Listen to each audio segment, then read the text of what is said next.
तब वो बातचीत के लिए तैयार हैं। देखिए, कुल मिलाकर के ये बहुत ही दुर्भाग्यपूर्ण है। जो कृषि कानून पास हुए थे, पहले वो काले कानून के रूप में देखे जा रहे थे, आज वो हत्यारा कानून के रूप में देखा जा रहा है। उस कृषि कानून की वजह से आज कितने लोगों की जान जा चुकी है। लेकिन सरकार बार बार केवल किसानों को ऐसा सोच रही है कि हम घुमाते रहेंगे और किसान जो है थक हार कर वापस चले जाएंगे। मुझे लग रहा है कि कल किसान दिवस था, सरकार को निश्चित रूप से ठंडे दिमाग से सोचना चाहिए और जो किसानों की मांग है, मुझे लगता है कि आज इन तीनों कानूनों को वापस ले करके और ठंडे दिमाग से नए कानून को बनाने की जरूरत है, जिससे देश का भी भला हो और किसानों का भी भला हो। सर, प्रधान मोदी 25 तारीख को किसानों से बातचीत करेंगे, कृषि बिल को लेकर, कृषि कानून को लेकर, और समझाने की कोशिश करेंगे किसानों को। मुझे लग रहा है कि पिछले एक महीने से भारतीय जनता पार्टी के प्रधानमंत्री से लेकर के और हर गांव तक का पदाधिकारी किसानों को समझाने में लगा हुआ है। जबरदस्ती नहीं समझाया जा सकता है। मुझे लगता है कि अब केवल सरकार अपने अहंकार पे अड़ी हुई है। अहंकार से समझाया नहीं जा सकता, पूरे दुनिया को दिख रहा है। लगातार उनके नेता बयान दे रहे हैं, किसान आंदोलन एक है, भारत का किसान एक है।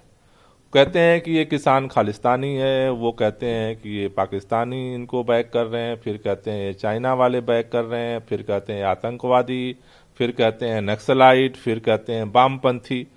तो ये एक किसान क्या क्या है।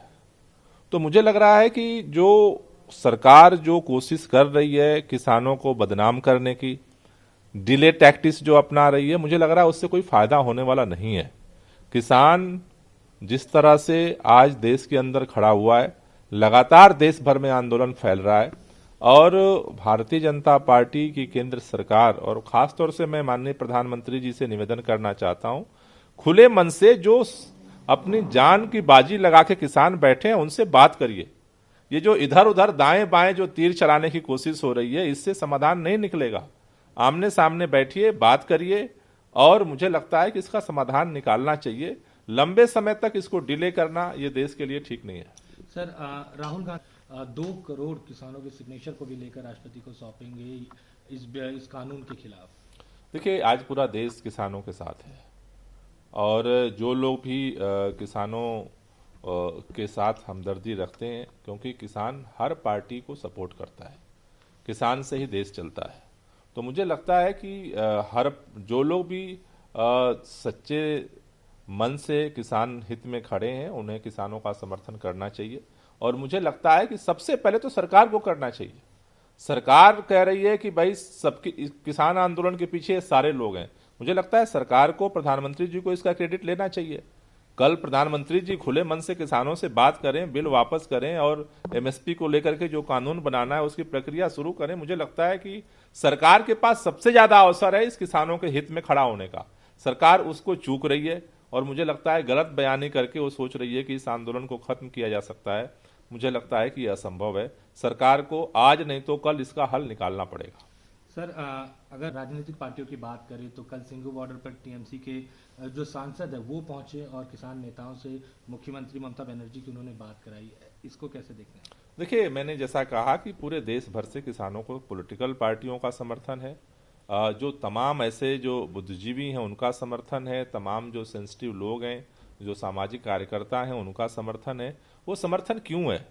क्योंकि भारत की आत्मा कृषि है और अगर किसान अगर कमजोर होगा तो निश्चित रूप से इससे जो है देश के ऊपर असर पड़ेगा।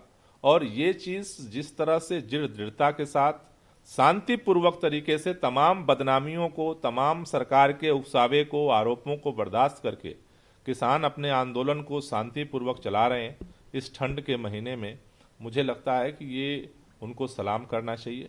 और देश को खड़ा होने के साथ साथ सरकार जो है, आज मुझे लगता है कि प्रधानमंत्री जी को अब खड़ा होना चाहिए। और ये जो इधर उधर दाएं बाएं तीर चला करके वो सोच रहे हैं कि इसको हम निपटा लेंगे, मुझे लगता है कि उससे बाहर आना चाहिए मानसिकता से, अहंकार छोड़ें। किसान देश का है और वो देश के प्रधानमंत्री हैं। मुझे लगता है कि उनकी नैतिक जिम्मेदारी है कि इसका समाधान निकालें।